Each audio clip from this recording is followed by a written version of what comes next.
Coming up on the DLLS Mavs Podcast, who has been the MVP for the Mavericks through the quarter portion of the season? Plus, we dial up the Stein Line with our national NBA insider, Marc Stein. All that and more coming up next year on the DLLS Mavs Podcast.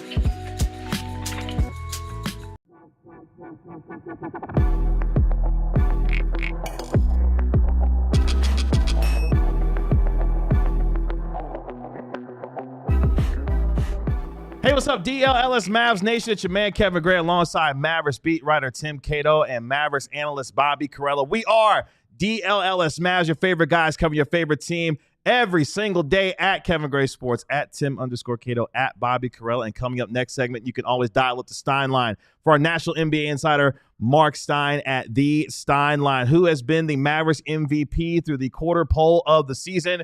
Plus, we also break out the Karalla-Strator today and discuss a little bit of Klay Thompson. So make sure you stay tuned with us here on the DLLS Mavs Podcast. No better time to become a diehard member than right now. Our best offer of the year, our best offer ever here at DLLS Sports. For just $36, you can become a diehard member. That's just $3 a month that you can become part of our DLLS Sports family. Premium content on our website, pregame shows, postgame shows, access to our member-only Discord as well. Go to alldlls.com, become a diehard member today. This is the last day, the final day of our special offer. Again, $36 to become a diehard member. Make sure you join us here at DLLS Sports.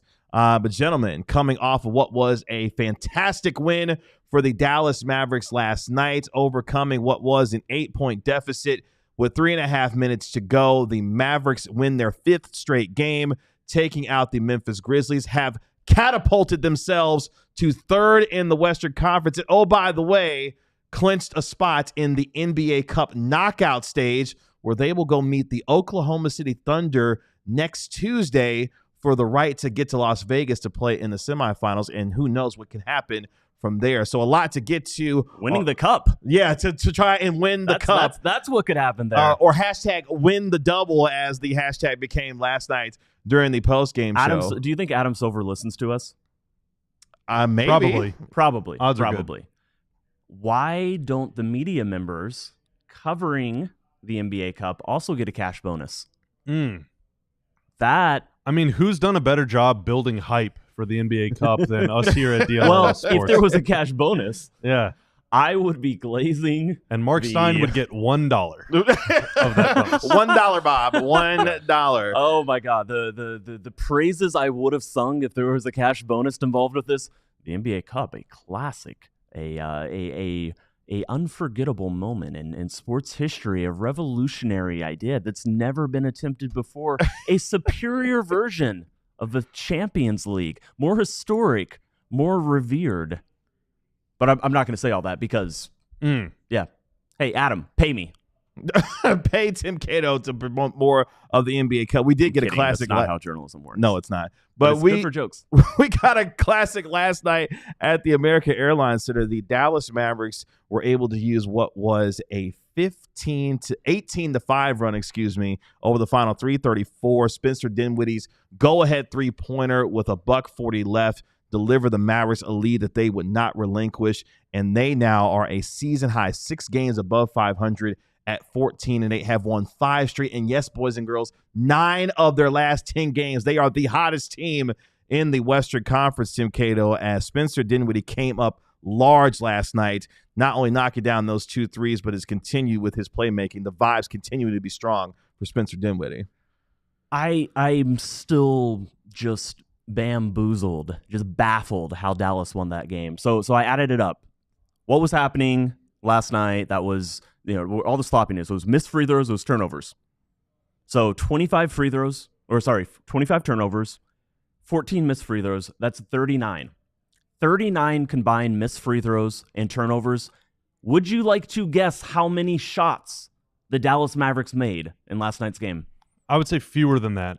39. Oh, the same number. That never happens. Wow. That's crazy. That is very, very difficult to do. It is very hard to turn the basketball over 25 times in a game. And Dallas did that, and then they came out with a win. Just unbelievable scenes.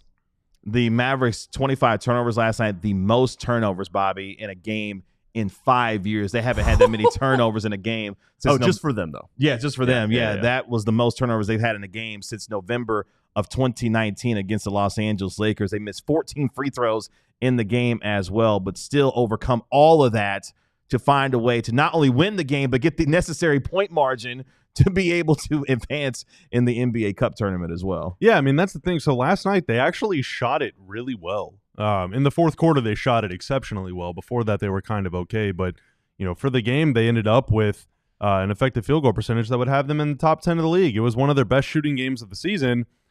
Just so happened that I made the joke last night, but it's the season of giving. So they just donated 1/4 of their possessions to charity.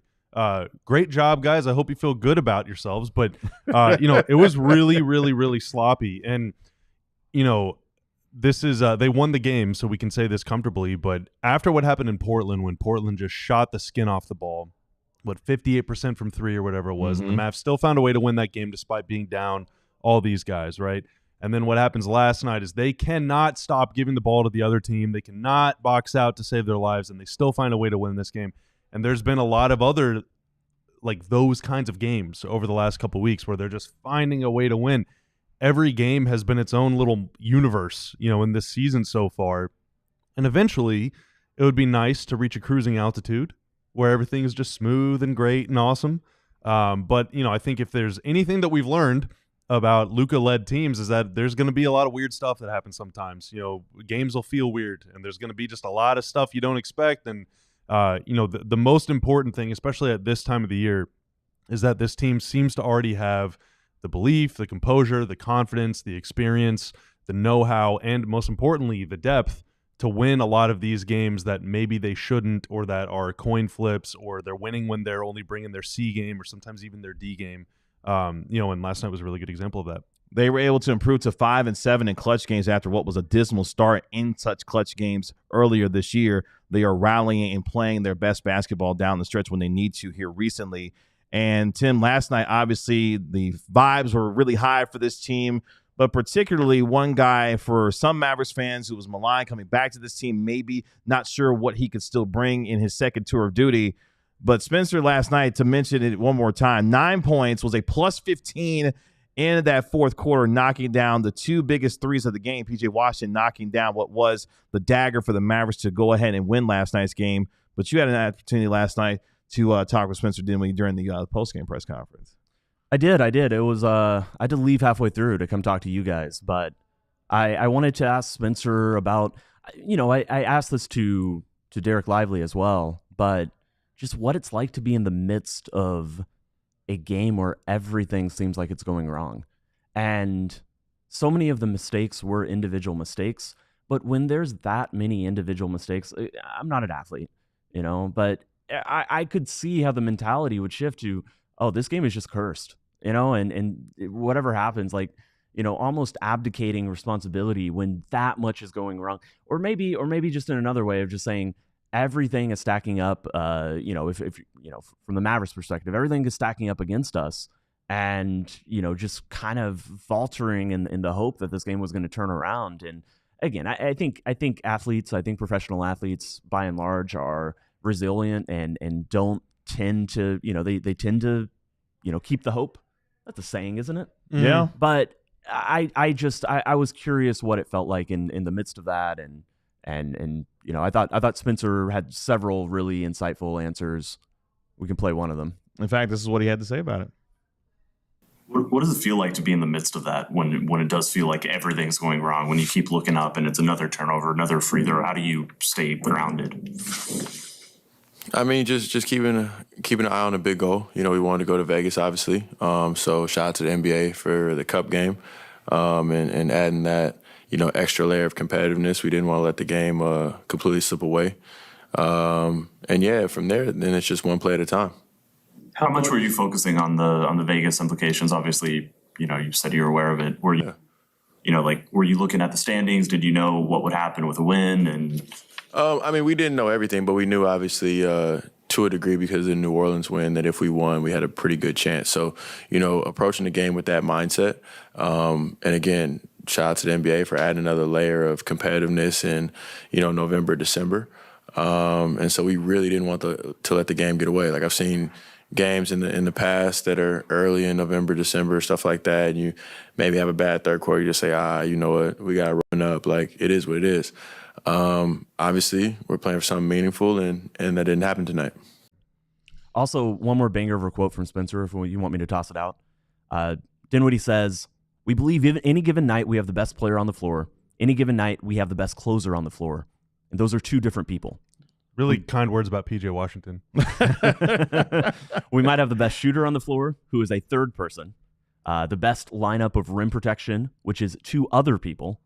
Maybe one of the more versatile defenders in the league, who is a different person altogether. That's a lot of people. Yep. Yeah. I was losing track of. No, I get what he's saying. It's when a team has that self-belief and they believe that, it's a belief in your teammates. Of course, everybody has that, but they don't just have a belief in their teammates. They have a belief that their teammates are some of the best in the world. And you can only imagine what that does for the overall confidence that it just sets for a team in a locker room. Yeah, and again, like when this team is all healthy, I'm not going to do the depth line. I'm not going to say the depth line, but when this team is all healthy, they should feel that way. They should be confident because Daniel Gafford is probably the best backup big in the NBA.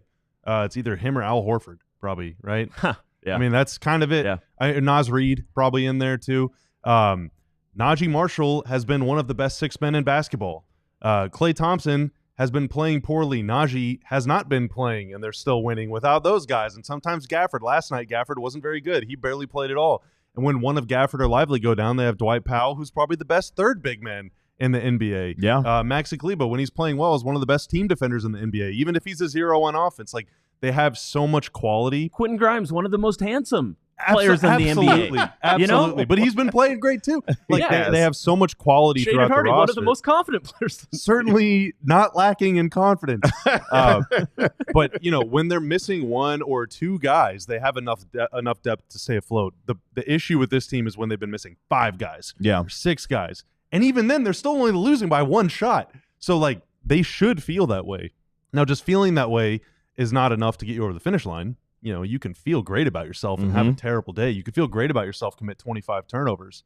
You still got to go out and win the game, and it kind of feels like they're starting to figure out some of their powers right now. It's very exciting. And they have figured it out since November 15th. Tanner, you can hit me with that graphic because the difference that has taken place for this team. This is the standings in the Western Conference on November the 15th. The Mavericks coming off that 4-game losing streak were 5-7, and gentlemen, 12th in the Western Conference at that particular point on November the 15th. The Oklahoma City Thunder were sitting at number 1 at 11-2. But fast forward 2.5 weeks later, and we are at December the 4th, and the Mavericks have climbed all the way up to the number 3 spot in the West at 14-8. That's what happens when you win 9 out of 10 games, and the Mavericks have turned what was a very slow start to this season completely around, and now find themselves not only the hottest team, arguably, in the Western Conference, maybe in the league, but a team playing with a lot of confidence and now having a chance to go back to Oklahoma City, kind of where all this started, PJ Washington, and take out the Oklahoma City Thunder with an opportunity to go to the NBA Cup semifinals. But again, that just underscores how well this team has played and what a difference a couple of weeks can make when you start playing well. First, though, they're about to play the Wizards, who are 2-17, losers of 15 straight. Their only 2 wins this season have come against the Hawks. The last time they lost by less than 10 points was November 13th, and that night they lost by 9. Otherwise, every single loss this year has been by at least 14. The Wizards are pretty lousy, and the Mavs are playing them. Then they're playing the Raptors. The Raptors are pretty lousy. So I know last night's very exciting, but this is like ultimate ultra super mega trap game territory. Sure. You're about to go northeast. It's going to be cold and miserable to play two teams that aren't going anywhere. You got a big rematch against the guys that you were flexing on after you beat them a couple weeks ago, as you should have flexed on them because it's fun to beat the Thunder. You got to win these two games first. Yeah. Just please don't mess around. Continue to do what you've done all season, which is beat up on bad teams, where the Mavericks are, of course, 7-2 against teams under 500 that look to do the same when they take on the Wizards on Thursday and then the Raptors on Saturday. Much more here on our DLLS Mavs podcast. Shout out to Amun in the chat, by the way. Thank you for saying all that. Yeah, for sure. Coming up next, we'll have our national NBA insider, Marc Stein. He's going to be joining us to provide his news and notes around the association and on your Dallas Mavericks as well. All that coming up next year on the DLLS Mavs podcast. But it's game time here on the DLLS Mavs podcast. If you love going to basketball games, football games, concerts, all kinds of events, you got to use Game Time to purchase your tickets. I used Game Time to get my tickets to WrestleMania in April at Allegiant Stadium for a 2-night extravaganza where I get to watch my tribal chief, Roman Reigns, try to potentially win back the WWE Universal Heavyweight Championship. So we'll see what happens in April. But at the same time, Game Time was able to help me with the seat views. I got a panoramic view of my seats before I purchased them, so I know exactly where I was going to sit before I bought them. Also, they had the lowest price guarantee as well, or Game Time will credit you 110% of the difference, all in pricing, so you can know how much you're going to pay before you actually pay at checkout. So take the guesswork out of buying tickets with Game Time. Download the Game Time app, create an account, and use code DLLS for $20 off your first purchase. Remember, terms apply. Again, create an account and use code DLLS for $20 off. Download Game Time today. Gentlemen, what time is it? Game time? Get ready for the season ahead with quality shades built to last. Our friends at Shady Rays have you covered with premium polarized shades that won't break the bank. Shady Rays is an independent sunglasses company offering a world-class product rated 5 stars by over 300,000 people. Their shades have durable frames and crystal clear optics, making them the perfect choice for all outdoor adventures or indoors if you want to be that person. I won't judge you. Others may. They have hundreds of options to choose from, so you're bound to find the perfect pair to match your style. Probably even have a style in your favorite team's color. So exclusively for our listeners, Shady Rays is giving out the best deal of the season. The very best one. The very best one. Head to shadyrays.com and use code DLLS for 35% off polarized sunglasses. Try for yourself the shades rated 5 stars by over 300,000 people. Don't forget, you can become a diehard member here at DLLS Sports for just $36. That's $3 a month. Go to alldlls.com. Become a diehard member. Its sale ends today, so make sure that you get in, become part of our DLLS Sports family. Click that QR code if you're watching on the podcast, or if you're listening, make sure you go to alldlls.com. Become a diehard member today. Final day to become a diehard member for just $36. You get a free t-shirt when you sign up as well. Coming up a little bit later on in our show, we'll break out the Karalla-Strator as we discuss Klay Thompson's impact on and off the ball when it comes to the Mavericks offense, and we'll hand out some quarter season awards as well. But right now, we welcome in our national NBA insider. Mark. You could always dial up the Stein Line at the Stein Line on X. He is Marc Stein. Mark, what's going on? Good day, gents. Good day. Hey, guess what? Before we even get started, guess who just made their first Game Time purchase? Using the DLLS. Was it you? Was me. Let's That's go! all Ooh, Mark, what time is it? all I'm going to reveal today. I will have more details when I join you Friday from my top secret location, but yeah. Marc Stein just said, it's game time. It's game time. Game time. Let's go. Well, we appreciate you hanging out with us here on the DLLS Mavs podcast. Let's jump right into it. Of course, the Mavericks winning last night to get their 5th straight win, 9 out of their last 10 games. And let's start with a Dallas Mavericks who we've talked about quite a bit so far, but continues to play extremely well for this team. Had the go-ahead three-pointer last night, another one right after that before P.J. Washington hit the dagger to pretty much seal things for Dallas, and that, of course, is Spencer Dinwiddie. And the signing that the Mavericks made with him, bringing him back for his second tour of duty, has really started to pay off for this team after a little bit of a slow start. He has really come on and had a really good impact on this team, whether it's playmaking or shooting. Spencer Dinwiddie has become a valuable member once again for this Maverick squad. Yeah, I mean, slow start. If you really remember, if we really rewind to the exhibition season, I mean, I remember Jazz Gortman getting a start over Spencer Dinwiddie in the preseason. That's how rough the exhibition season was. But he has been absolutely sensational since the Miami game. And, you know, last night there were so many different things we could talk about and think about and look at in that incredible comeback. But I think one of the under-discussed elements, the Mavs went back to that alignment that we saw in the Luka and Brunson days when you had Spencer out there as the third ball handler. Now, if Najee Marshall is healthy, it could have been him out there. But I just thought having Luka, Kyrie, and Dinwiddie was a really key part of that comeback. And again, this guy, you know, Dinwiddie was not having a great night before he hit the 2 huge threes to really give the Mavs the lead and turn the game around. But again, he just, you know, Bill Simmons always calls it that irrational confidence guy. And, you know, Dinwiddie just, it doesn't matter if he's missed the last 5 or 6.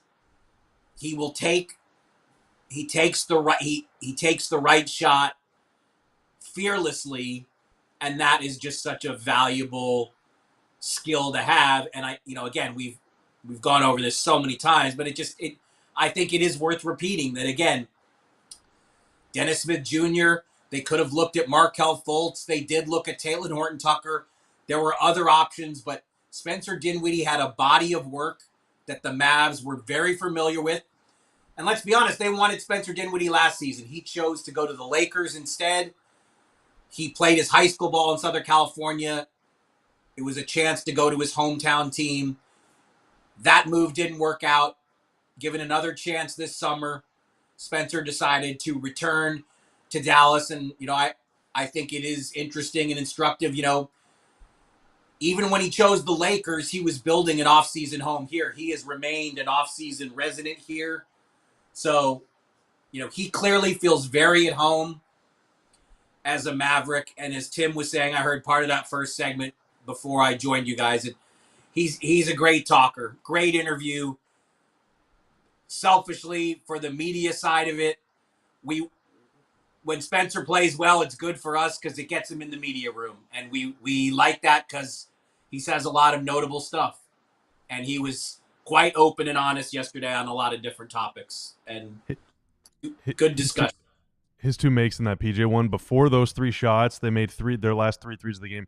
Before those 3 shots, the Mavs this season were just 9 of 46 on 3-pointers in the clutch. Jeez. Which is below 20%, but now they're up to a mighty 24.5%. Trending upward is good because they've taken the 3rd most clutch threes in the league. So shooting 12 of 49 is not where they want to be. But gosh dang it, Spencer Dinwiddie's going to drag him out from the abyss. The abyss.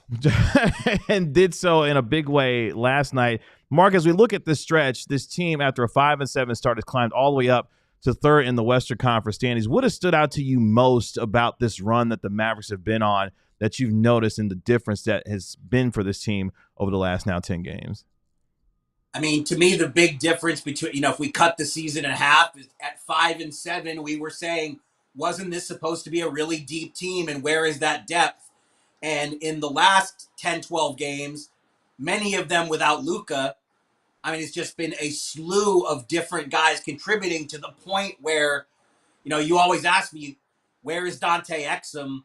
I don't think Exum is super far away, but the way this backcourt is just bursting with options right now. How is Exum going to get on the court with the way Najee Marshall, Quentin Grimes, and obviously, you know, Najee's not considered part of the backcourt crew, but I lump him into this group because he handles the ball so much. And again, we know the Mavs like to go 3 ball handler alignment if they can. So Grimes playing well, Dinwiddie playing well. Obviously, Luka back now, Kyrie. Hardy's going to get his chances when the offense is stuck in the mud. Like, it's not going to be easy for Exum to break his way through and get minutes, and obviously Klay Thompson as well. So they're Jason Kidd has a lot of options in the backcourt. We've said it since the inception of this show that, it was almost too many guards. You couldn't figure out how all these guys were going to get minutes, and that will continue to be a very interesting dynamic when they're all playing well right now.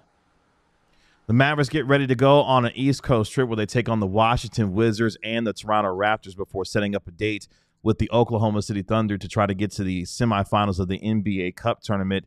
A team that the Mavericks are facing in Washington has been really poor, obviously, 14, 15 losses in a row. Like, it's been really bad for them as far as Washington is concerned. Your expectations, Mark, when it comes to the Mavericks going on this trip, a team that's been on the road quite a bit over the last couple of weeks? Yeah, this travel is insane because it was 2 very brief trips back home in the middle of far-flung travel. So it's almost like that Knicks game and even last night, they almost feel like road games to a degree. I've heard multiple staffers kind of make that analogy because they're traveling such great distances, coming home for one game and then getting right back on the road. Today, for example, the Mavs just said, you know what? Excuse me, no practice. Come to the gym if you want to get shots up or want to get a lift in. But today was totally optional to go to the gym. If you just want to meet us at the plane, come to the plane. Because, it was Denver and then all the way east to Miami and Atlanta and then back and back here and then out to Utah and Portland. And Portland is, as we've discussed before, as far as you can really go on the NBA map from Dallas. Back home for 1 and now back out on the road for 2 in the East. And look, Washington, we know,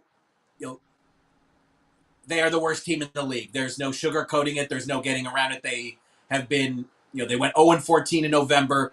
They are ridiculously uncompetitive. So one thing, though, because of all this travel, I do think the Mavs are going to be looking for rest opportunities. Is there a vet or two that they can rest for this Washington game? And, again, Kyrie Irving has missed all but 2 games. He's played all but 2 games this season. Kyrie has shouldered a massive load offensively with the 6 or so games. I think Luka's missed 6 or 7 at this point. So I think the Mavs will be looking, is there a veteran or two who might be able to get a night off in Washington? Then they will go to Toronto and probably have a chance to get on the floor with a practice day in Toronto before playing the Raptors on Saturday night. And actually Toronto, though, they're at the bottom of the East too, but they've been a pretty good team at home. RJ Barrett is the numbers are ridiculous what he's doing offensively at home. And Scotty Barnes has been expanding his game. Jakob Poeltl's always been a favorite of mine. I think he's very underrated. So it's like that's not any, don't just put that one in the win column before it happens. Washington, okay, that's something else. That's a game the Mavs should win under any circumstances. But, this is another just trip out that's, short but taxing in its own way. Speaking of that Washington game, an interesting footnote for that one as the Mavericks will take on the Wizards in our nation's capital. Kyle Kuzma, of course, could have been potentially a Dallas Maverick a year ago. We all remember what he had to say about, not necessarily being on the same timeline as the Dallas Mavericks. And, of course, the Mavericks have said, okay, that's cool. We'll just go to the NBA Finals without you. And that's exactly what happened, of course, acquiring P.J. Washington and Daniel Gafford from Washington. But the Kuzma footnote is an interesting one as the Mavericks get ready to play Washington. No question. And were I making this trip, were I part of the traveling media corps headed to the nation's capital, I would love to hear from Kuzma now after the Mavs went to the finals, as good as they've looked here over the last 10 games. Look, I am a Kuzma fan. I think he would have been great here.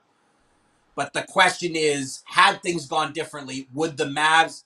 Look, Gafford he's formed a tremendous center partnership with Derek Lively. And he's been moved to the bench, and he's really thrived in the reserve role.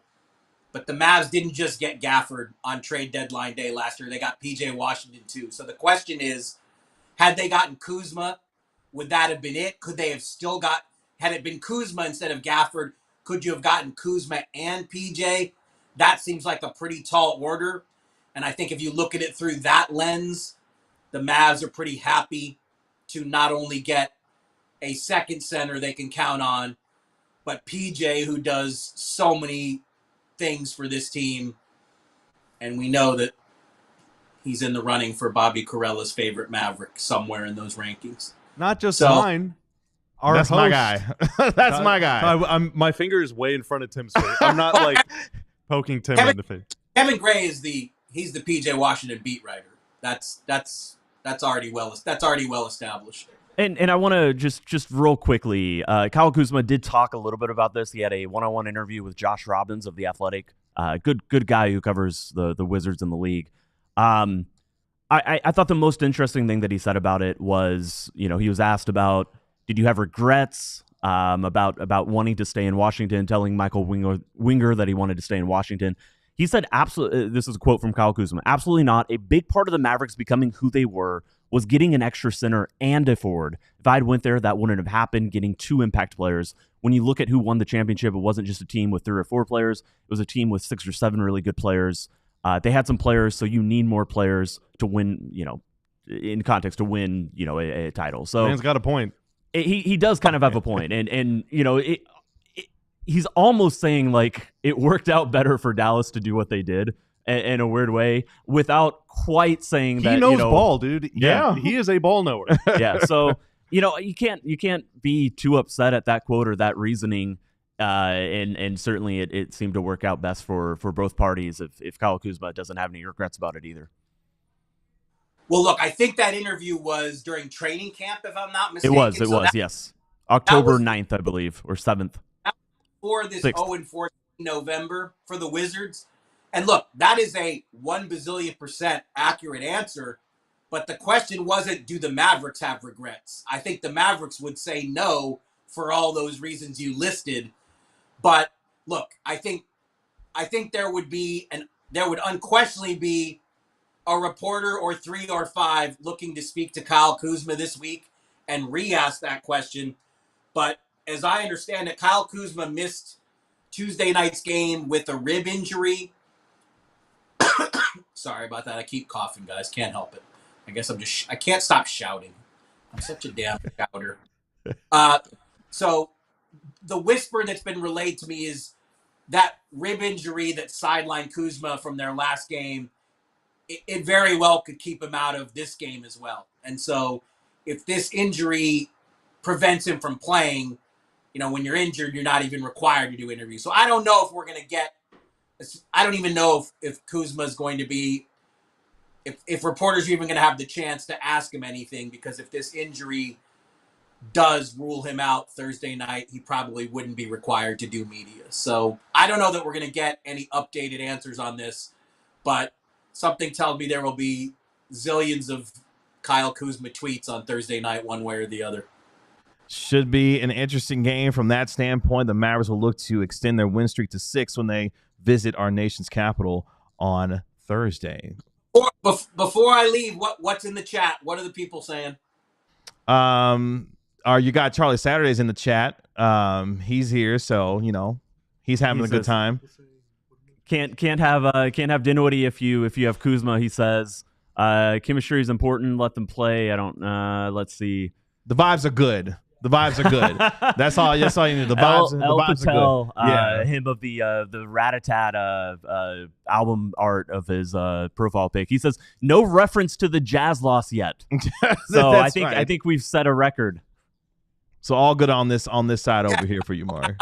Anything about it, and then we will have set a record. We have covered new ground. Let's just leave it out. You can always dial up the Stein Line for our national NBA insider, Marc Stein, on the DLLS Mavs Podcast. Mark, as always, we appreciate your time and look forward to talking to you a little bit later on this week, sir. I will be back Friday to tell you all about my game time experience, and I'll have some fresh Mavs news by then, too. Appreciate it. We'll talk to you then. All right. There he goes. Our national NBA insider, Marc Stein. Dial up the Stein Line at the Stein Line. Coming up next here on the DLLS Mavs Podcast, we break out the Karalla-Strator as Bobby Karalla is going to talk to a little bit about Klay Thompson. and what he's got going on within this Mavericks offense. Plus, we give out our quarter season awards as well a little bit later on in the show. All that and more coming up next year on the DLLS Mavs podcast. Let's talk about goals for a minute. How are you tracking with the ones you set for your business earlier this year? Are you close? If not, do you know why you haven't hit them yet? You have year-end goals. Constant Contact has what it takes to help you meet them faster. No matter how experienced you are with digital marketing, Constant Contact has the tools to make your marketing run smoother. You can sell more, raise more, and build more genuine relationships with your audience with Constant Contact's suite of digital marketing tools, all made to fast-track your success. Own the smartphone by adding texting to your marketing strategy, tap email marketing that helps you create and send the perfect email to every customer, and so on. Connect with over 2 billion people on social media with an all-in-one tool for posting and sharing, and sell more online in less time with Constant Contact's powerful e-commerce tools. Get all the automation, integration, and reporting tools that get your marketing running seamlessly. Time to put the go in your 2024 business goals with email, social, SMS, and customized marketing campaigns built for you in just a few clicks. Ready, set, go to ConstantContact.com/AllCity and start your free trial today. Again, ConstantContact.com/AllCity for your free trial. Let me talk to you about Saturday Neon, started by a couple of college friends. Saturday Neon makes officially licensed collegiate logo LED neon signs, perfect for your home, office, dorm room, man cave, or bar. Check out their new Essentials collection featuring almost 50 of the biggest schools across the country and counting for only $75. Check out the Texas Longhorns, A&M, Texas Tech, Oklahoma State signs that they have as well. Unlike traditional neon LED signs, these signs won't break or shatter, but still give you that classic uniform glow that you know and love. LEDs lasting up to 100,000 hours, so you'll be enjoying your sign for years to come. It's the perfect gift for the upcoming holiday season, of course, so make sure you check out Saturday Neon. Head over to SaturdayNeon.com and use code DLLS for 10% off your favorite sign. Again, SaturdayNeon.com. Use code DLLS for 10% off your favorite sign for the perfect holiday gift this holiday season. As we continue here on the DLLS Mavs podcast, going to be breaking out the Karalla-Strator here in just a moment. I want to take a quick time, though, to thank all of you for last night. Record-setting night for us on the DLLS Mavs post-game show. Over 725 viewers at one point on our show. So we really appreciate you hanging out with us after what was an epic win for the Dallas Mavericks last night, overcoming that 8-point deficit late in the fourth quarter to be able to win their 5th straight game. Over 200 people watching live right now, the day after. So really appreciate all of you. Make sure you become a diehard member here at DLLS Sports. Final day for our $36 sale. The best time, our best offer ever to become a diehard member here at DLLS Sports, alldlls.com, and become a diehard member. And you can become part of our family here as well. That means it's now time, though, to break out the Karalla-Strator. And a lot of Mavericks, Bobby, played well last night. One didn't play so great, but at the same time can still have an impact on this team. I'm talking about 4-time NBA champion and Mavericks newcomer Klay Thompson. Yes, the discourse is discoursing. The worries are worrying. A lot of people have a lot of Klay takes. He's come back and played a couple games and hasn't shot it that well. But I wanted to highlight how the Grizzlies were defending the Mavs whenever Klay is on the floor versus how they were defending the Mavs whenever Klay was off the floor, even whenever a shooter who was shooting the ball better than Klay right now is on the floor. But real quick, I want to give you a couple stats. Klay this year, just 12.7 points per game. That is obviously his lowest since his rookie season. 36% from 3. That is the lowest of his career, although it's only been 18 games. He missed a few with plantar fascia. This season, Mavs have been way better with just 2 of their big 3 on the floor as opposed to all 3. Whenever all 3 of them are on the floor, the Mavs are plus 1.1 per 100 possessions.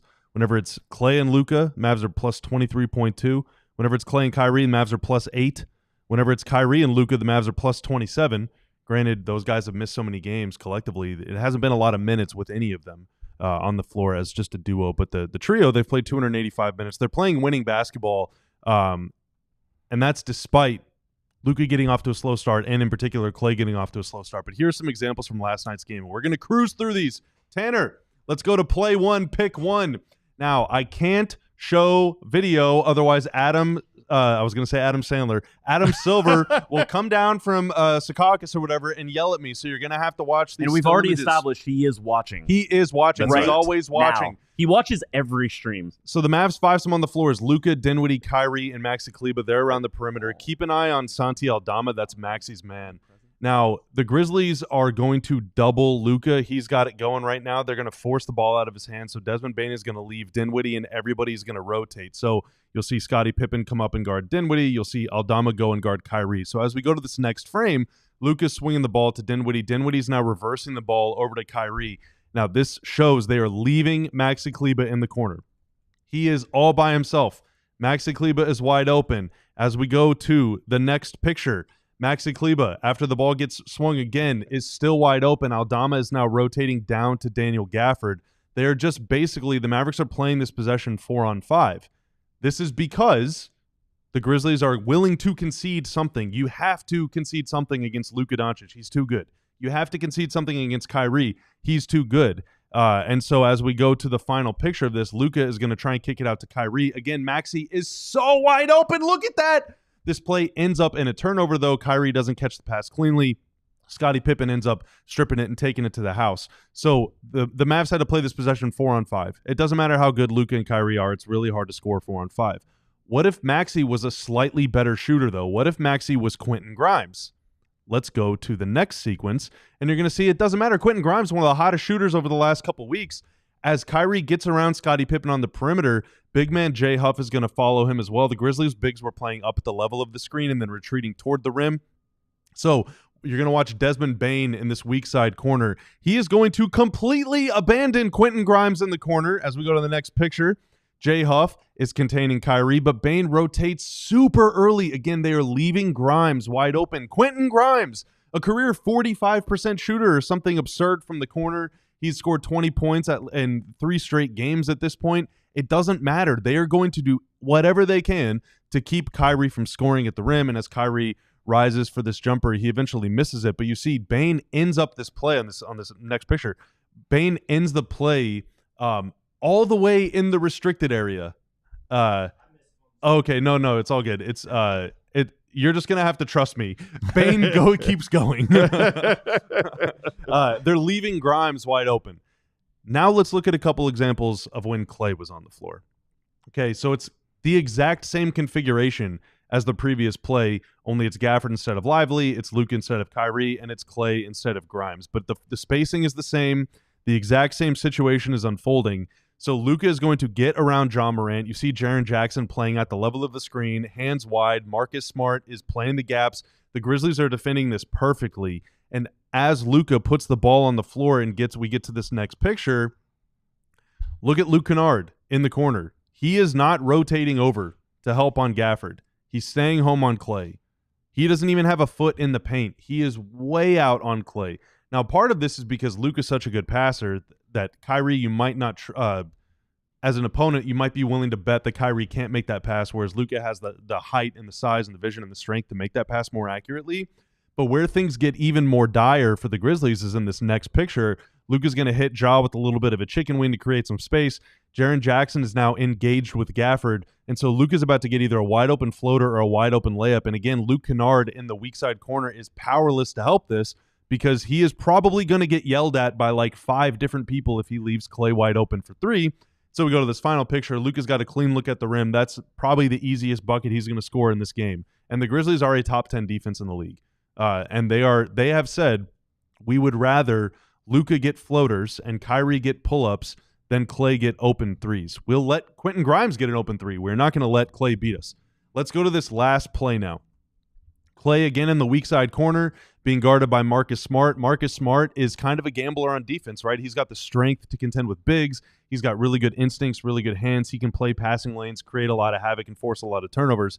Gafford gets a nice screen on Ja. Kyrie's going to come around the corner going left. As we go to this next screen, Kyrie blows by Ja. Jackson is now trying to keep up with Kyrie. You have Brandon Clark on the strong side corner helping way off of PJ. Marcus Smart, though, is not helping at all off of Klay. This is all being contained right now. Klay is pulling the defender away from the play.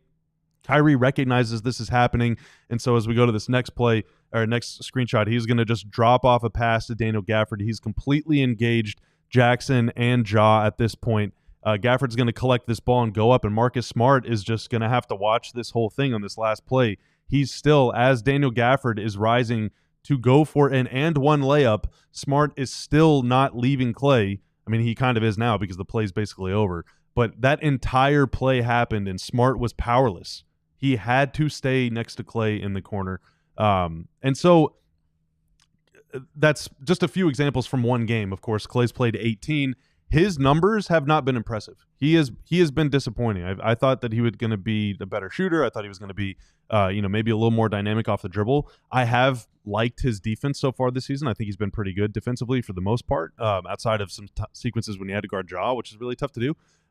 But we're seeing the impact of just him being on the floor. Like there's one less body in the lane, and whenever you're Kyrie or Luka, you're two of the best scorers of all time, two of the best finishers, especially Luka. Around the rim, he's like an 80% shooter. He's just unbelievable. Whenever you have one less player to worry about, it makes your job so much easier.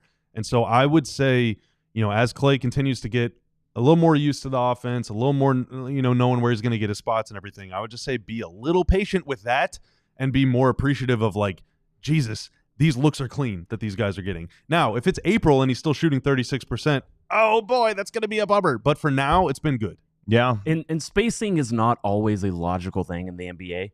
NBA defenders, so often, they treat spacing, or they treat the threat of a shooter by reputation.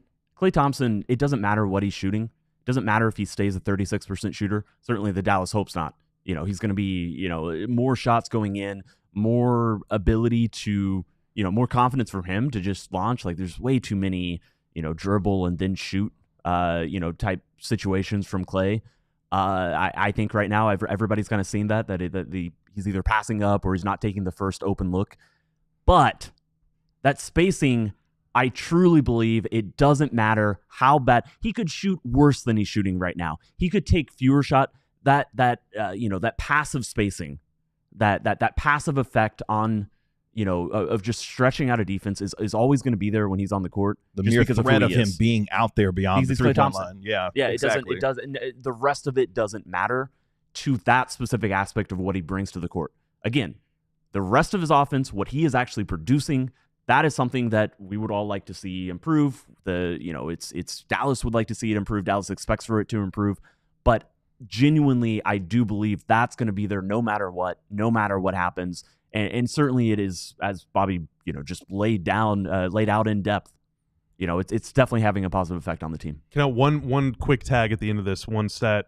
So Mike Jones mentioned in the chat, Klay had 5 shots. Are these guys okay? We are okay. But part of the reason that he only had 5 shots is because teams are hugging him. That's kind of the whole point. So this season, despite Klay shooting 36% from 3, he's shooting 40% on open threes and 40% on wide open threes. Now, I'd like that 40% on wide open to be a little higher, but the real best shooters can do like 45. Yeah, the real kicker, though, is he's only 16.7% on tight looks. Teams just aren't leaving him open a lot, and so sometimes you see like his only clean looks are coming in transition. He's not getting any clean looks in the half court. It's either transition or off offensive rebounds against a scrambling defense. In the half court, it does feel like he's having to force some stuff. So part of that is on the Mavs and Luka and Kyrie to get him better looks or to try and find a way to get him clean looks in half court in rhythm. But in the meantime, he's got a 57.5 effective field goal percentage when he touches the ball for less than 2 seconds. It's 40% between 2 and 6 seconds, and it's 8% in more than 6 seconds. So whenever he's trying to force stuff, it has not been going well. But whenever he's just playing like Klay Thompson, he's shooting it really well. I mean, 40% is great. Yeah. It's all the other stuff that's kind of not as good. And yes, Bjorn Nowitzki, Bobby was in the zone during the Karalla-Strator segment, or as Tim likes to call it, Bobalysis. Either way, it was dope. Appreciate Bobby Karalla. It's just fun to say. Hey, you listening to the stream right now, try just saying it out loud. Bobalysis. You could do that during our break here. As we take our final break here on the DLLS Mavs podcast, we'll get to your super chats as well. We'll hand out some quarter season awards for your Dallas Mavericks as we get ready for them to take on the Washington Wizards tomorrow. All that and more coming up next year on the DLLS Mavs podcast. But first, like Kevin has said, it is still Cyber Monday. It's Wednesday. It'll just be Monday forever. This is like my worst nightmare. But it's actually a dream come true, because hit that QR code. If you scan that QR code or click the link in the description, or you go to alldls.com, that is our great website. We are offering the best deal of all time to become a diehard, and this is the last day or the last hours. I don't know exactly when this thing is going to end, but it's only $36 to become a diehard. When you become a diehard, what you're doing is you're giving us a little cash to support what we're doing here at DLLS Sports. In exchange, we're giving you a free shirt, which is basically the cost is covered by the $36 fee. So you're getting a free shirt of your choice. You get a discount on any other merch or any other designs that you want to buy, or cups or flags or mugs or any of that stuff. You get to join the DLLS Discord Lounge, where we're sharing our Spotify Wrapped results. You get to read the entire website, including all the post-game analysis and content. And I'm going to be starting to do some video breakdowns, kind of moving images on our website for some of this stuff too for the diehards. Here are some of our newest diehards over the last 24 hours. I'm going to read out your name and shout you out. Brian, Nicholas, Elizabeth, Darius, Scott, Robert, Jake, Jim, Carl, Greg, Robert, Caleb, Jacob, Ramona, Jorge, Adrian, David, Alyssa, Caleb, Todd, Corb, Michael, Kaylee, Ray, Matt, Adam, Juan, Keith, Jeff, Ray, Kyle, Conrad, Patricia, Greg, Christian, Thomas, Rudy, Calvin, Andrew, and our guy from down under, Luke. Shout out to y'all for becoming diehards. So again, if you want to support what we're doing here and get yourself a free shirt, scan that link, go to the link in the description below, become a diehard today, and you will greatly enhance your life. I can only provide anecdotal testimony, but every single diehard I've ever met said their life became infinitely better after they became a diehard. That's because you're part of our DLLS Sports family advice here. So make sure you go to alldlls.com, hit that diehard tab, become a diehard member with us. Our best offer of the year, $36, just $3 a month. You get a free t-shirt as well, and access to all of our bennies, as our guy Bobby would say, no matter where you are. Let's finish up here on our show today on the DLLS Mavs Podcast. I see you already dropping in answers when it comes to some of the quarter season awards. We'll get to the Mavs MVP, Defensive Player of the Year, Most Improved Clutch Player as well. We'll do that here in just a moment, but we got a super chat. And Bobby, I'll go ahead and let you read that one because they were watching, All Eyes on Me was watching your Karalla-Strator segment talking about Klay Thompson.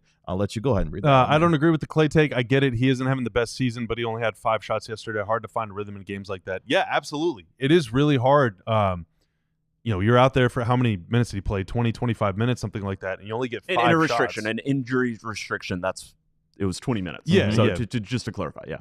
But only 5 shots in 20 minutes, and generally, he doesn't touch the ball on a possession-to-possession basis very often because generally, again, teams are hugging him, and so he's almost kind of shooting it every time he touches it.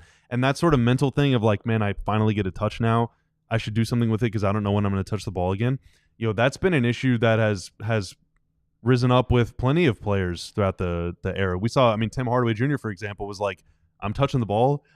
I'm putting this S up right now. Right. Like, because I don't know, it's hard to create your own rhythm, whereas in Golden State, it was much more free-flowing, much more breakneck speed, wide open, where even if you're not touching the ball, you're still moving and you can create some physical rhythm that way. So that is the thing that the Mavs, need to try and figure out. But fortunately, everyone else is playing so well and everything else is going so well that, if Klay does start playing like Klay Thompson, then like Jesus. Yeah, look out. The Mavericks offense has been a top 10 offensive rated team all year long, hovering around the top 5 really all year long.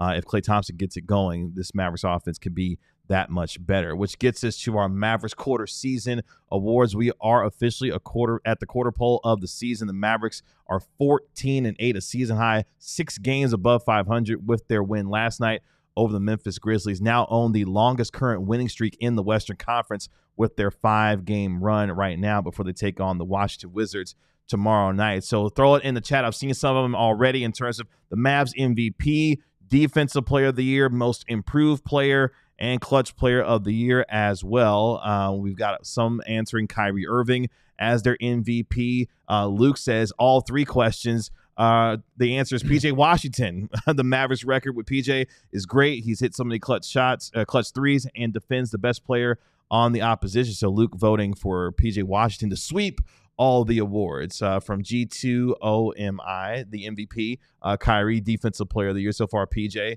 Clutch Player of the Year, Kyrie or Najee Marshall is their votes. I like Najee as a shout for clutch. Yeah, Najee's been fantastic. So let's kind of run through it real quick. I'll just run down mine real quick, and then we'll go through the rest of them. I got my MVP so far, Kyrie Irving, a sensational all-star start for him, averaging 25 points per game. I know he wasn't great last night against Memphis, but he has been sensational balancing this offense and doing so while Luka Dončić and others have been missing games. I got Kyrie Irving as the MVP. I got Derek Lively II as my Defensive Player of the Year so far through the quarter poll. Should we stop down on each one of them, MVP? I have no qualms with Kyrie. Yeah, it's Kyrie for me. Kyrie for you? Yeah, okay.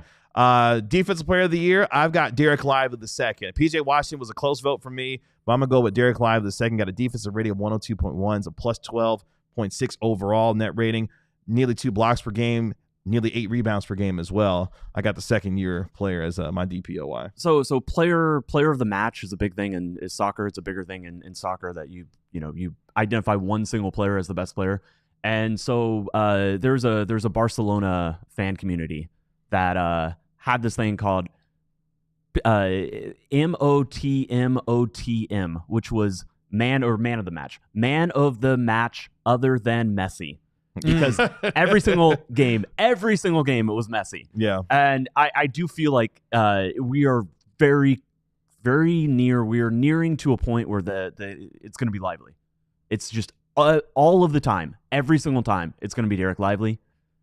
But right now, I do have PJ Washington. I think that by the end of the season, it will be Derek Lively. I think he is the best defender on this team, the most impactful defender on this team. I think that he is on his way to be a top 10 defender in the NBA. Right now, as things stand, though, I've got PJ Washington, who has really leveled up, I think, this season. Lively has been unbelievable when he has not been in foul trouble. Exactly. If he can just keep that under control, then, Tim, I'm with you. I think that he has the ability, especially now that they're allowing him to switch and step out on the perimeter a little bit more, he has the ability to affect almost every single possession down the floor no matter where he is, that is special. That is special. We saw bigs. Jaren Jackson tried to take him off the dribble last night, and Lively sent that crap to the 5th row. That's right. It was unbelievable. That was one of the most impressive. That was he's stuffing Jokic in the clutch. He's amazing. Oh, man. Those 2 blocks he had against Denver, my gosh. Dude, you have to keep the fouls under control. And if he can do that, literally, the ceiling's the roof. Yeah, Derek Lively has been fantastic. But I get it with PJ Washington. He's been having to guard the other team's best player every single night. He has been fantastic, but Derek Lively, he's been great as well. Let's go to most improved player through the quarter poll of the season for the Dallas Mavericks. I think we'll be unanimous, but I'm interested to see what the chat says as well. I mean, I'm going to go with Najee Marshall. Like, the role that he has played, the 20-point games, at one point had 4 games out of 5 with at least 20 points, has been a very pleasant surprise in an expanded role on this team. The floater package, unlimited, it feels like at this point. So I went with Najee Marshall's most improved player through the quarter poll of the season. Can we do the last 2 games of Luka Dončić? Ooh. No. 36 and 37, not too shabby. No, but for real, for me, it's Quentin Grimes. Okay. Some of this is even most improved throughout the quarter of the season thus far. Sure. To go from, barely scoring and barely playing and a DMP to, scoring 3 consecutive games and being a quite crucial part of this rotation now, a undeniable part of this rotation. Yeah, for me, it's definitely Quentin. I'll break the tie and give it to Najee. Part of that is based on just my own expectations. I didn't think that he was going to be a double-digit scorer. And I mean, he might not be at the end of the year. Like, he might have some struggles or whatever, but, like, he's just been awesome. Took him a little bit to crack the rotation, kind of like with Grimes. But, geez, man, I mean, he's been... I feel, I really felt myself the last couple of games that he missed being like, I really wish Najee was out here, and he's like their 9th man or something. Like, it's incredible. It's incredible how deep this team is. If Bobby won't say it, I'll say it. The depth thing really well right now for the Dallas Mavericks. Want to make sure before we get out of here one more time, again, become a diehard member here at DLLS Sports, $36 for our best offer ever. It ends today. That sale ends today. So make sure if you want to become a diehard member with our best offer ever, $36, just $3 a month. You get a free t-shirt and also all the benefits of our member-only Discord, premium content on our website, and everything else there. So make sure you join and become part of our DLLS Sports family. Kevin, you didn't ask who the Mavericks Rookie of the Year was. I'm going to get to that here in a second. I want to shout out the Rookie of the Year? Lewis in the chat. Because it's us. It's DLLS. Oh, sorry. Josh, it was Josh in the chat. Sorry. Shout out Lewis. Hey, Lewis, shout out you. But Josh in the chat, I think weighing in on the perhaps the most improved or maybe DPOY. Josh says it's Poshington, Joshington, Washington II. And I just think that's a delightful comment. That's a great way. I think that's a delightful comment. So Fast Channel 59 alert. I know. I was about to get to it, Mark. Thank you very much. For all those joining us, or for our television audience, really appreciate you joining us here. If you're on the YouTube with us here on DLLS Sports, stick right here. We're not done just yet here on the DLLS Mavs Podcast. But again, want to thank all of our television viewers for joining us here on the DLLS Mavs podcast. Pre-game show begins at 5:30 p.m. Tomorrow for the Wizards taking on the Mavericks. But the last one I've got, as far as our Mavericks clutch player of the year, I had to find a way to get PJ Washington some love because I didn't vote for him for the other three. That's where I put PJ Washington. He is the clutch player of the year so far through the quarter poll of the season. My favorite game before last night's game where he was stuffing the stat sheet, what he did against Oklahoma City with the 27 points, 17 rebounds, going to his favorite city that he owns apparently in Oklahoma City, and putting the Mavericks on his back with his three-point shooting, the versatility. Outside of the game of last night, that's my favorite one of PJ so far this year. He's come up clutch big time for this team in a lot of ways. So I went with PJ Washington as my clutch player of the year so far through the quarter poll. Yeah, PJ has a shout. Najee has a shout. I'd probably go with Kyrie. Maybe it's the Utah loss, which just finally course-corrected everything and made this team confident in the clutch again. PJ this year, granted, it's all, he's played 8 clutch games, but 72.7% from the floor in the clutch, 66.7% from 3, 100% from the free throw line. Hard to be too much better than that. He's been incredible. He's just been incredible. He's been everything I could have ever hoped for and more, although he's not averaging 18 a game, which is what I said in my hot take segment before the season. So, PJ, I need just a little – you've been great, bud. You're doing your best. Can you do a little more? Just a little more. I'm going to throw a slight wet blanket or just over the and you said it last time. I'm going to echo your sentiments. Hey, that first whole post-up play to PJ thing, it was cool for about 4 or 5 games. Hey, let's cut that out. We got to cut that out. You got to get a mismatch. I get it. Last night, it's like PJ posting up Jaren Jackson. Come on, man. What was the previous game? Who was it? It was someone that was also taller than him. Was it Ayton? I don't remember. Or no, Jeremy Grant. They're like the same size. Jeremy Grant. I don't know. I like PJ posting up 6-footers. I don't like PJ posting up 6-10ers. Yeah, if you got a mismatch, cook PJ on the post. Or just find a skinnier 6'8" guy. There's skinny 6'8" guys in the league. Yeah. Just don't go for the beefy 6'8" guys. Yeah. You need to be wider than the player you're posting up. And then it's a good possession, and I like it, and I like seeing it. But otherwise, It's been great. It's been great, the little post-up play they got for PJ they're running every single game. But we appreciate all of you who threw in your award winners as well through the quarter poll of the season. I agree. Did you guys agree?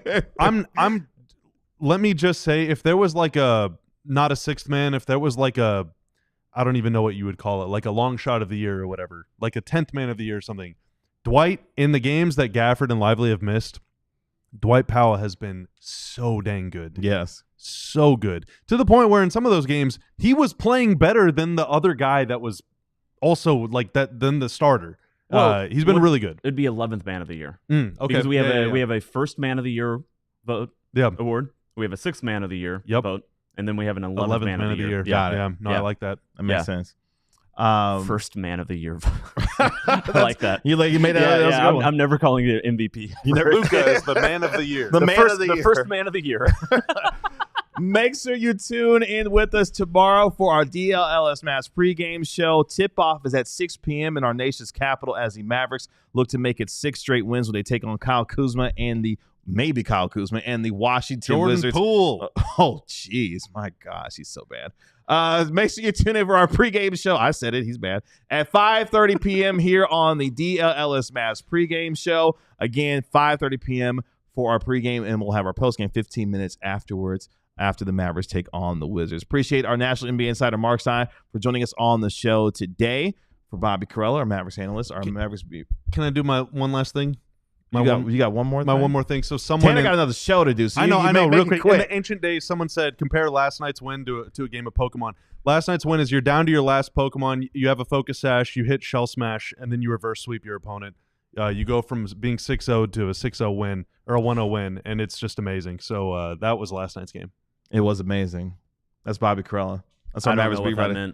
So Mavericks beat writer Tim K. You can think about it after the show. Cloistered. I'm your host, Kevin Gray. Appreciate you joining us here on Spears. DLLS Mavs here on our podcast. We'll talk to y'all tomorrow at 5:30. Y'all be good. We'll talk to you later. Please be normal, Peace. Bobby. We all silly like the mayor.